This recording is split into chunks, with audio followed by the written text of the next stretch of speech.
9 கோளும் ஒன்றாய் காண அங்கு கற்பகம் என்னும் கடவுளின் மெய்யில் 9 கோளும் ஒன்றாய் காண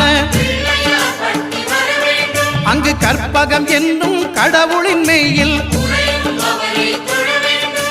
சூரியன் முதலாய் 9 கிரகமும் பலவித குணங்களை கொண்டிருக்கும் எங்கள் கற்பக தருவில் அவை வரும்போது ஒன்றாய் சேர்ந்து பலனளிக்கும்.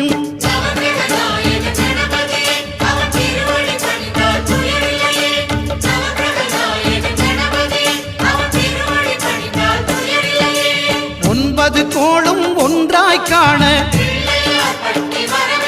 அங்கு கற்பகம் என்னும் கடவுளின் மெய்யில்